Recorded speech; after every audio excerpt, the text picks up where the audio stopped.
There are lots of these headlines. AI puts the squeeze on new grads. That's CNBC. College graduates can't find entry-level roles. That's The Guardian. Recent college graduates face a new obstacle in finding a job. AI. That's CBS. It abounds. So it would be unfair and unwarranted to dismiss AI as factoring in the reduction of entry-level workforce positions. The ground level of experience in a field is most subject to replacement or automation, even if it eventually becomes replaced by a new kind of entry-level position. Quote, the unemployment rate for young college graduates, ages 20 to 24 with a bachelor's or higher, rose to 9.5% by September 2025, nearly double the general adult rate. That's from a place called Intuition Labs. Unemployment overall definitely appears more chaotic, and anecdotal reporting indicates that seekers of jobs with even some years of career behind them and reasonable prospects feel less certain and more concerned, although they tend, overall, the data show, to remain employed. Both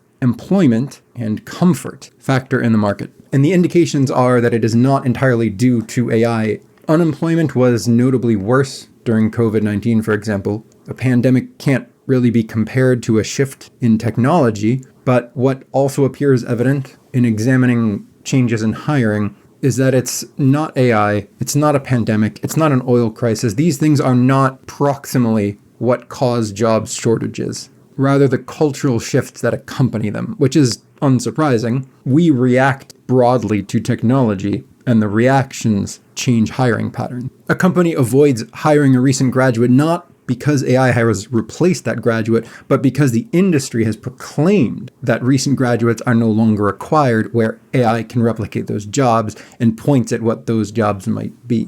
The conclusion appears to be valid statistically, but also anecdotally across industry reports. And although it is relevant to note that in some cases AI does in fact replace some positions, especially entry-level positions, the broad sweep of changes is one of expectations much more than realities.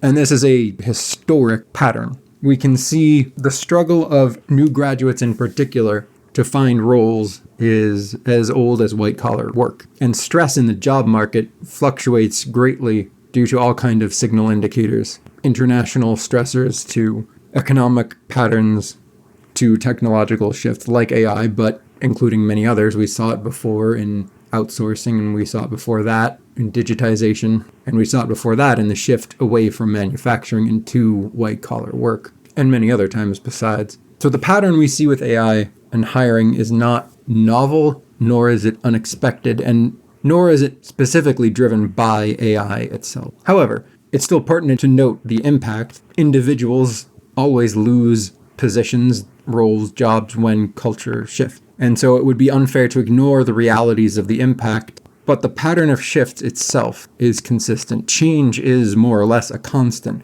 New jobs are always being created, new kinds of jobs are always being created, new sectors are being created as old ones go away, and the struggle for employment and for a kind of comfort within a chosen field is basically eternal. The work of employment is the work of keeping up with the industry, at least in a white-collar position. We tend to think of adaptability as a newer requirement in job roles, but it isn't really. It may be happening at a slightly faster pace, and we can always cite individual examples, pro or con the particular point. Someone who was able to maintain their position without learning something new for 3 decades versus someone who lost their job now in not learning a new skill in 2 years. But it's pretty easy to observe across certainly the last century, if not longer, that the majority of white-collar jobs required some adaptation, some growth. The 20th century was one of massive change, in as much as the 21st is shaping up to be. And very few industries did not see a kind of disruption, from editing shifting from hot type to cold type, detective work turning into digitized information and forensics, to the obvious role of computers in almost everything, and many more examples besides.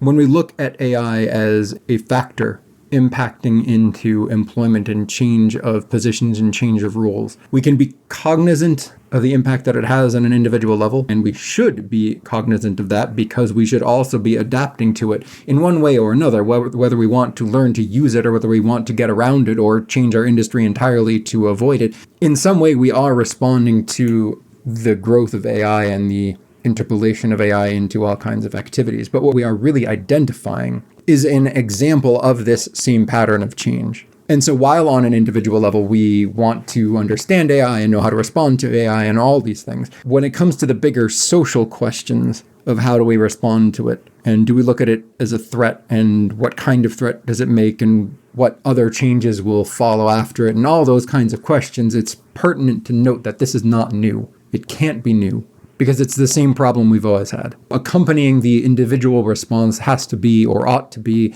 a societal response that is cognizant of this repeating pattern to avoid making potentially catastrophic choices as a result of misinterpreting the pattern as being one that is all about AI, as opposed to one that is simply all about change.